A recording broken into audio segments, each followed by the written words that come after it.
Hello students, आज हम second video कर रहे हैं हेरिडिटी चैप्टर की।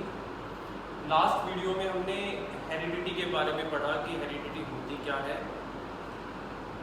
आज हम उसी चैप्टर को आगे बढ़ाते हुए मेंडल्स का कंट्रीब्यूशन पढ़ने जा रहे हैं। मेंडल्स एक साइंटिस्ट थे हमारे पास। उन्होंने इस जेनेटिक की स्टडी में, इन जीन्स ट्रांसफ़र की, कैरेक्टर्स ट्रांसफ़र की स्टडी में क्या योगदान दिया, ये अब आज जो है वो स्टडी करने वाले हैं। मेंडल्स के अकॉर्डिंग बच्चों के अंदर जो गुण जाते हैं वो माता और पिता दोनों के एग्जैक्ट सेम कंट्रीब्यूशन होता है। मतलब कि 50% गुण एग्जैक्टली फादर के आते हैं बच्चे के अंदर और 50% गुण एग्जैक्टली मदर के आते हैं। ऐसा नहीं है कि फादर के ज़्यादा आ गए और मदर के कम आए या मदर के ज़्यादा आ गए। मेंडल्स के अकॉर्डिंग जितने गुण फादर के पास है और जितने गुण मदर के पास है, एग्जैक्टली 50-50% जो है दोनों किसमें देते हैं, बच्चे में देते हैं। ये थ्योरी उन्होंने दी अपने एक्सपेरिमेंट्स के थ्रू, जिसको बाद में एक्सेप्ट किया गया और ये थ्योरी इतनी फेमस हुई, इतनी कारगर साबित हुई कि मेंडल्स को फादर ऑफ जेनेटिक्स भी बोला जाता है। कि जो जेनेटिक्स ब्रांच है साइंस की, उनमें सबसे ज़्यादा योगदान जो है वो मेंडल का रहा, इसलिए उनको फादर ऑफ जेनेटिक भी बोला जाता है। देखिए, मेंडल ने ये सारी चीज़ें प्रूफ करने के लिए जो एक्सपेरिमेंट्स किए उसमें पी प्लांट का सहारा लिया या यूज़ किया। पी प्लांट, मटर, पी का मीनिंग आपको पता ही है, जो मटर का दाना होता है, मटर का पौधा होता है, उसका उन्होंने यूज़ किया। उसके पीछे रीज़न ये था कि एक तो जो मटर का पौधा होता है वो बड़ी जल्दी ग्रोथ कर जाता है, जिसकी वजह से उसको स्टडी करना, ऑब्जर्व करना ईजी था। अगर वो आम का पेड़ लगा देता, आम का पेड़ तो 10 सालों में बड़ा होता है, 10 साल वेट तो ना करता वो उसके रिजल्ट्स के लिए। तो इसलिए एक तो उसने मटर के पौधे को इसलिए चुना। दूसरा, मटर के पौधे के कैरेक्टर्स अलग अलग मिलते हैं। जैसे ज़रूरी नहीं है कि सारे पौधे एक जैसे हों, किसी की हाइट कम भी होती है, किसी की ज़्यादा।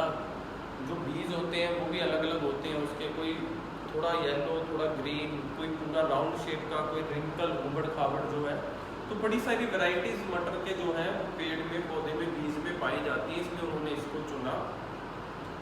एक्सपेरिमेंट हम शुरू करेंगे, उनका 2 एक्सपेरिमेंट उन्होंने किए, फर्स्ट एंड सेकंड। आज हम फर्स्ट शुरू करेंगे, लेकिन उसको शुरू करने से पहले कुछ टर्म्स हैं जो हमें अच्छे से क्लियर होनी चाहिए। मैं नोट डाउन भी कराऊंगा, आपने देख लेना है, क्योंकि उन टर्म्स को हम बाद में यूज़ करेंगे, वो वर्ड बाद में यूज़ होगा तो फिर आपको कन्फ्यूज़न ना हो। तो 4 टर्म्स हैं जिनको हम डिस्कस करते हैं, उसके बाद फिर मेंडल का फर्स्ट एक्सपेरिमेंट शुरू करेंगे। तो जो पहली टर्म है वो है जीन।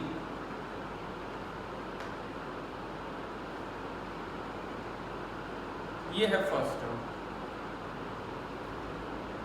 अब तक हमने ये पढ़ा कि एक पेरेंट से उसके बच्चों में या एक जनरेशन से दूसरी जनरेशन में जो कैरेक्टर ट्रांसफ़र होते हैं, जो गुण ट्रांसफ़र होते हैं, उसको आप हेरिडिटी बोलते हो। लेकिन अपने आप कोई चीज़ कैसे ट्रांसफ़र हो सकती है? कोई तो मीडियम होगा जो उन गुणों को लेके जाता होगा, जिसके साथ वो गुण जाते होंगे। वो जो मीडियम है, वो जो हेरिडिटी की यूनिट है, जो ट्रांसफ़र करती है पेरेंट से ऑफस्प्रिंग में, वही क्या है हमारे पास? Gene.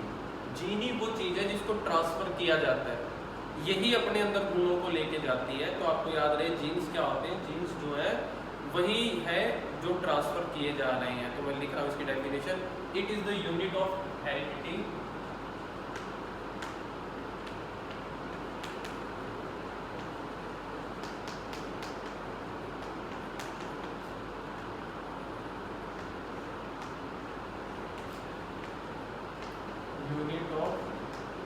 heredity which transferred from parents to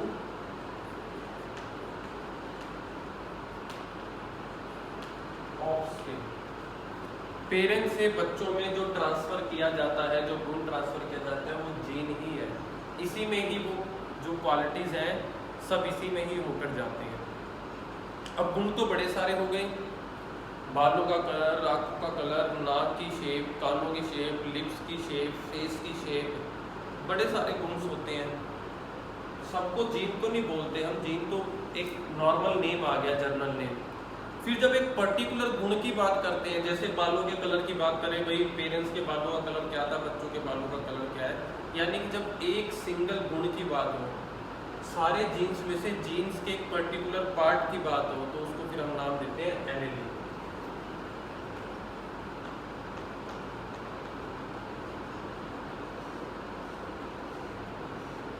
ये जीन का एक पर्टिकुलर पार्ट है, फॉर्म बोल सकते हो। भाई जीन तो बड़े सारे होंगे, सारी चीज़ें जीन्स में ही आती है। उसके आप जब भी किसी पर्टिकुलर बात की बात करोगे कि आप नाक की शेप की, बालों के कलर की, आंखों के कलर की बात करते हो, तो फिर वो क्या कहलाता है, एलील। तो हम क्या लिखेंगे, one of the different form, one of the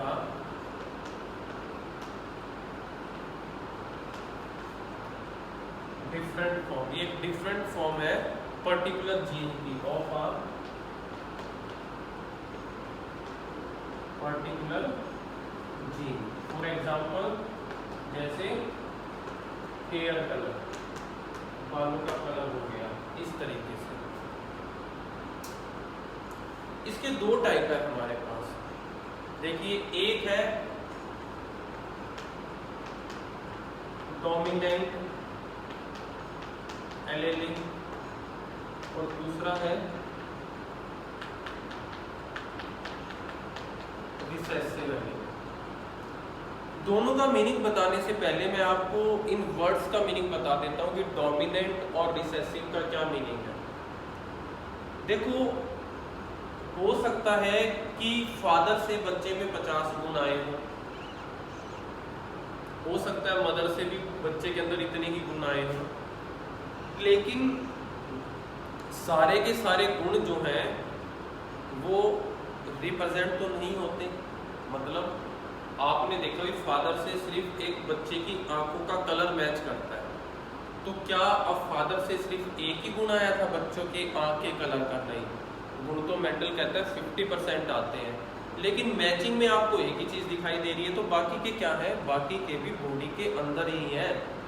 ये फिनोमिना है, यही मेंडल ने एक्सप्लेन किया कि जितने भी गुण बॉडी के अंदर आते हैं वो सारे के सारे नोटिस में नहीं आते। फेस की शेप, नाक की शेप, कान की शेप आपने देख ली, आपके नोटिस में आ गया, तो आपने बोल दिया कि बच्चे की ये चीज़ तो मम्मी पे गई है, पापा पे गई है। लेकिन अंदर इंटरनली भी गुण होते हैं जो आपको नोटिस में नहीं आते। तो जो चीज़ नोटिस में आ जाती है, जो अपने आप को रिप्रेजेंट करती है, वो तो कहलाती है डोमिनेंट। लेकिन जो होते हैं और दिखाई नहीं देते, उन्हें हम क्या बोलते हैं, रिसेसिव। एक सिंपल सा एग्जांपल है कि आपने देखा ही होगा, स्कूलों में कुछ बच्चे होते हैं ऐसे जिनको फर्स्ट बेंच पे बैठने का जो है वो बहुत जो है एक तरीके से आप ये कह लो लगन होती है, या फिर उनके अंदर उस चीज़ को बहुत वो है कि बैठना है तो फर्स्ट बेंच पे बैठना है। ये ऐसे बच्चे होते हैं कि स्कूल अगर 8 बजे का है तो वो 7 बजे आ जाएंगे, पर सीट उनको फर्स्ट बेंच की चाहिए, कहीं कोई ले ना ले। तो इनको बोलते हैं डोमिनेंट नेचर। डोमिनेंट नेचर के बच्चे होते हैं कि वो अपने आप को छुपा के नहीं रख सकते, उन्हें तो सबसे आगे बैठना है, अपने आप को शो करना है कि हम आए हैं। तो जो अपने आप को रिप्रेजेंट कर देते हैं वो डोमिनेंट कहलाते हैं, लेकिन जो अपने आप को रिप्रेजेंट नहीं कर पाते लेकिन होते हैं क्लास में, जो चुप के पीछे बैठे होते हैं, या होते हैं ना जब टीचर कोई ओरल टेस्ट ले रहा होता है तो कुछ बच्चे तो बहुत ऐसे चौड़े होकर बैठते कि मैं दिखाई दूँ सर को, कि मेरे को खड़ा करें और मैं आंसर दूँ, तो वो तो डोमिनेंट नेचर के हैं जो सामने आना चाहते हैं।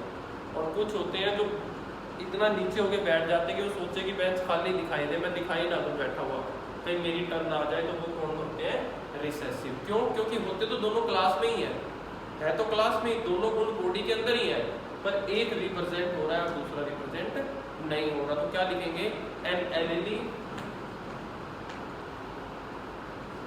विच विल बी रिप्रेजेंटेड या expressed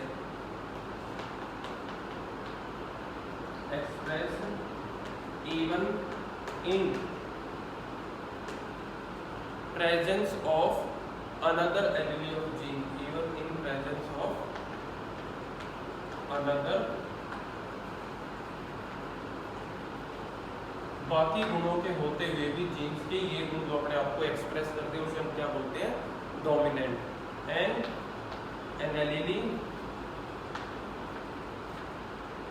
which will not be, जो अपने आप को रिप्रेजेंट ना करे, express, but it is present there, ये प्रेजेंट तो होता है वहां पे लेकिन अपने आप को रिप्रेजेंट नहीं करता। तो डोमिनेंट और रिसेसिव इसलिए आपको बताएं क्योंकि मेंडल्स के एक्सपेरिमेंट में ये वर्ड जो है यूज होंगे, तब आपको कंफ्यूजन नहीं होनी चाहिए कि डोमिनेंट का मीनिंग क्या है और रिसेसिव का मीनिंग क्या है।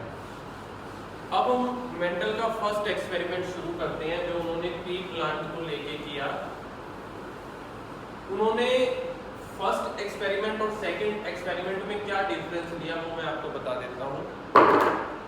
फर्स्ट एक्सपेरिमेंट में उन्होंने ऐसे 2 पी प्लांट लिए जिनमें एक ही चीज डिफरेंट थी, इसलिए हम ये भी कहते हैं कि जो फर्स्ट एक्सपेरिमेंट है आपका, उसके ब्रैकेट में एक चीज और लिखी जाती है, वो है विद 1 कंट्रास्टिंग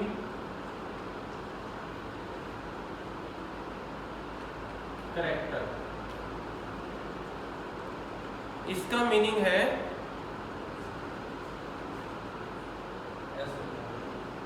इसका मीनिंग है कि वो जो 2 प्लांट मेंडल ने दिए उसमें सिर्फ एक ही चीज डिफरेंट थी। दूसरे एक्सपेरिमेंट में मेंडल 2 कंट्रास्टिंग कैरेक्टर का एक्सपेरिमेंट करेगा, यानी कि जो 2 प्लांट लिए उनमें 2 चीजें अलग अलग थी। आज तो फिलहाल हम पहले की बात कर रहे हैं। तो मेंडल ने जो फर्स्ट एक्सपेरिमेंट किया उसमें उसने ऐसे 2 पी प्लांट लिए, मटर के पौधे लिए, जिसमें सिर्फ हाइट का फर्क था, बाकी सब क्वालिटीज पौधे की सेम थी।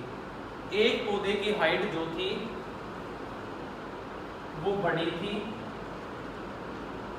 और एक पौधे की हाइट जो थी वो छोटी थी। ये 2 उसने पौधे दिए, इसको नाम दिया पेयर में डबल टी डबल टी, ये भी आपको बाद में एक्सप्लेन हो जाएगा अभी कि ऐसे नाम क्यों दिए गए। इसको नाम दिया स्मॉल टी स्मॉल टी, ये पेयर में दिखा दिया उसने गुणों को, क्योंकि हम बोलते हैं कि 50% जो है वो अपना कंट्रीब्यूट करेगा, तो 50% के लिए हमने इसको पेयर में दिखा दिया कि 1 चला जाएगा, आधे आधे के लिए हमने इसको पेयर में दिखा दिया, 50% का मीनिंग है 1 चला जाएगा। अब उसने इन दोनों पी प्लांटों को लिया जिसमें क्या डिफरेंस है, हाइट का डिफरेंस है, साथ साथ लिखते चलेंगे हम कि he took pea plant with pea plant किस चीज का डिफरेंस, डिफरेंट कैरेक्टरिस्टिक्स, जैसे कि height, he took pea plant with different height.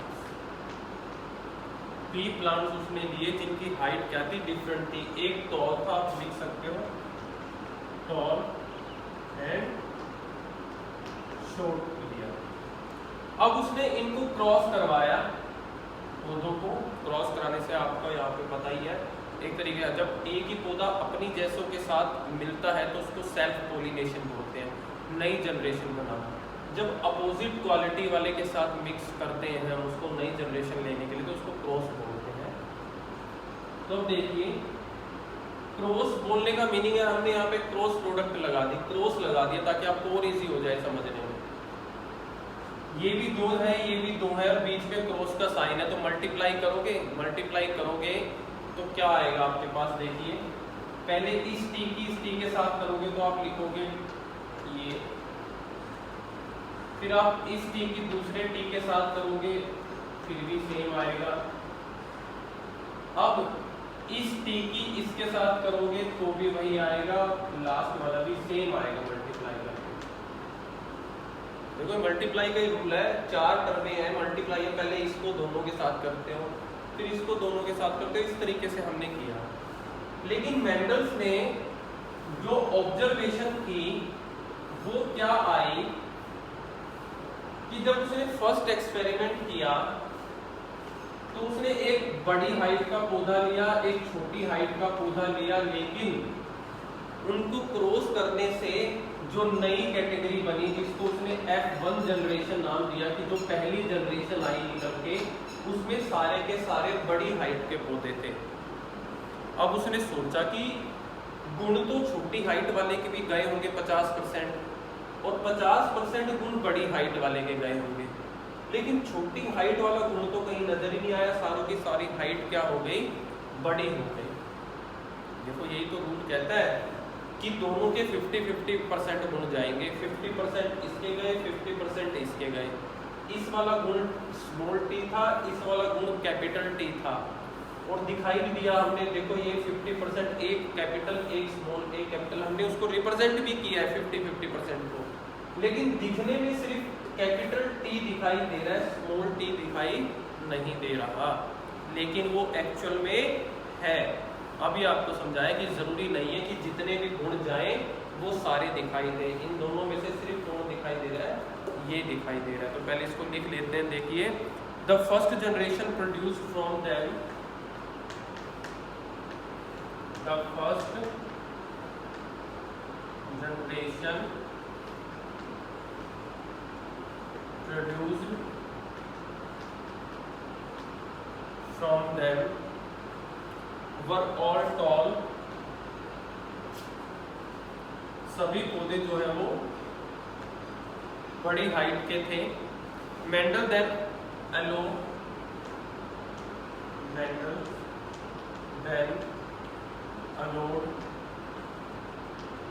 this F1 generation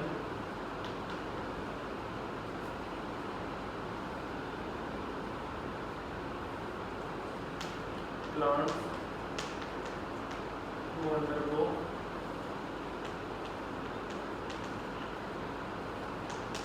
self pollination. Mendel ने फिर क्या किया, जब उसने देखा पहली जनरेशन में तो सारे के सारे पौधे जो है वो बड़ी हाइट के आए, तो उसने क्या किया कि एक बार और करके देखते हैं।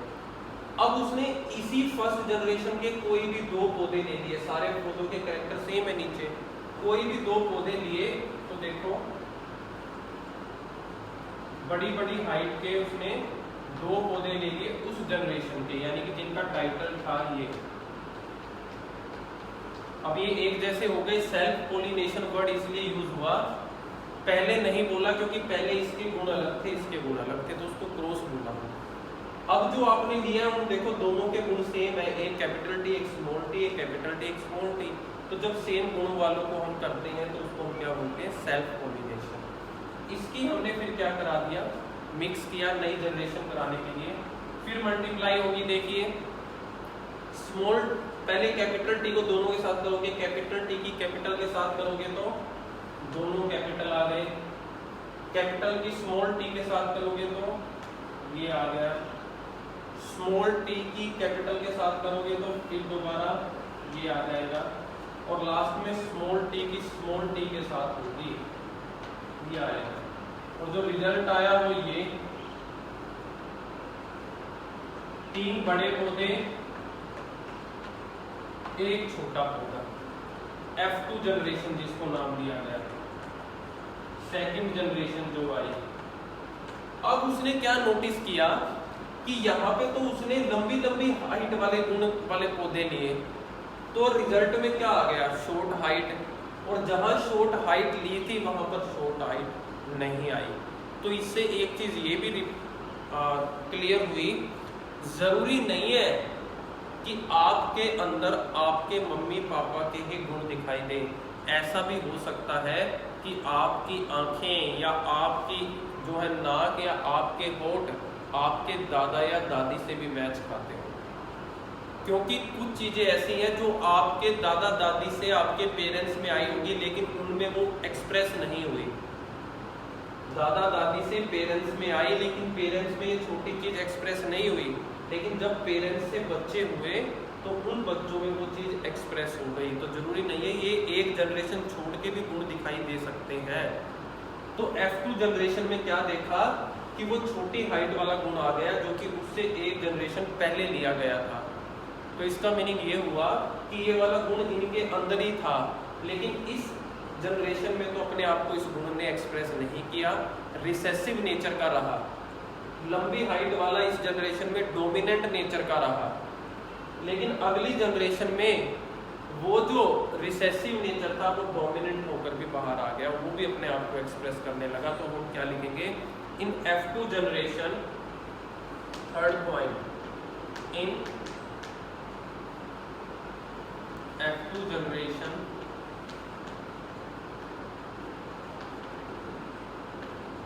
he found that all plants were not tall, all plants were not, सभी प्लांट्स जो है वो टॉल नहीं थे। 1/4, 4 पौधों में से 3 बड़े थे, यानी कि 100% में से 75% तो टॉल थे, जिसे हम क्या कहेंगे 3/4 वर टॉल। 3 हिस्से जो थे, 4 में से 3 हिस्से टॉल थे, 3/4 वर टॉल एंड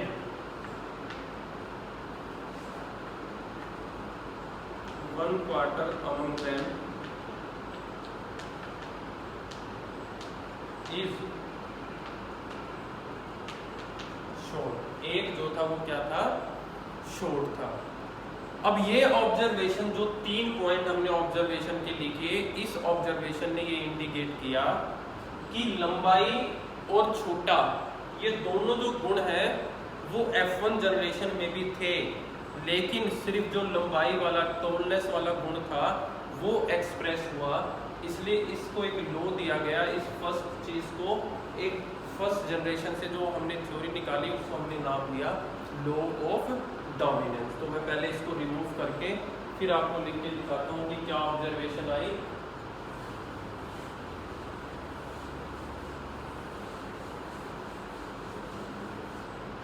तो हम क्या लिखेंगे, हम लिखेंगे दिस ऑब्जर्वेशन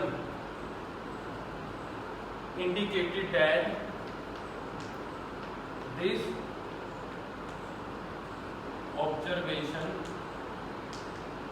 इंडिकेटेड दैट, इस ऑब्जर्वेशन ने, इस एक्सपेरिमेंट ने ये इंडिकेट किया कि बोथ ट्रेड्स भी गुणों को ही कहते हैं, बोथ ट्रेड्स, कि दोनों गुण, कौन से, traits of shortness and tallness, लंबाई और जो छोटे रहने का गुण था, दोनों के दोनों जो है वर इनहेरिटेड का मीनिंग है डाले गए थे। इसमें F1 जनरेशन में, पहली जनरेशन में भी ये दोनों ही गुण डाले गए थे, छोटी हाइट का और बड़ी हाइट का, लेकिन दिखाई सिर्फ क्या दिया, एक height, but only tallness is express, लेकिन सिर्फ टॉलनेस ही एक्सप्रेस हुई। अपने आप को सामने कौन लेके आया, लंबाई वाला गुण जो है सामने लेके आया। दिस इज नॉन एज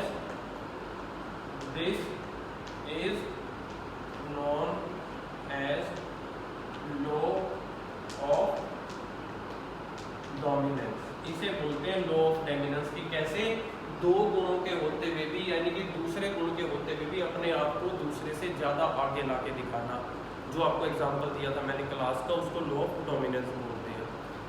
अब यहाँ पर कैपिटल टी तो जो है वो टॉल प्लांट को रिप्रेजेंट करता है और स्मॉल टी जो है वो छोटे को।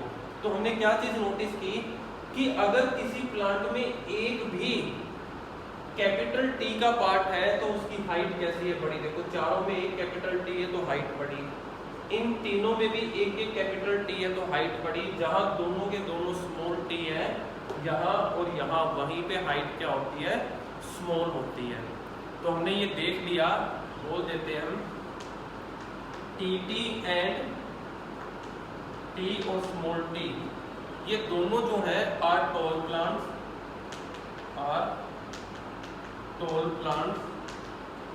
There small T are short plant. Small T वाले जो है वो शॉर्ट प्लांट है। तो हम ये कह सकते हैं कि अगर हम चाहते हैं किसी प्लांट की हाइट लंबी हो, पी प्लांट की, तो उसके अंदर कौन सा गुण होना चाहिए, उसके अंदर कम से कम एक बड़ा टी होना चाहिए, क्योंकि दोनों होंगे तो भी पौधा लंबी हाइट का होगा, एक कैपिटल टी होगा तो भी उसकी हाइट क्या होगी, लंबी होगी। तो हम लिख सकते हैं कि for a plant to be tall, for a plant to be tall, हम चाहते हैं अगर प्लांट की जो है वो हाइट क्या हो, टॉल हो, तो single copy of capital T is enough. जरूरी नहीं है कि दोनों हो, एक भी कैपिटल टी होगा तो वो क्या हो जाएगा, इनफ हो जाएगा। तो इसका मीनिंग क्या है कि टी क्या है, जो है डोमिनेंट है। तो हम लिख सकते हैं hence capital T is dominant and small T is recessive, जो होते हुए भी नहीं दिखाई देता। और ये जो हमने लिखा इसको हम बोलते हैं, दिस इज नोन एज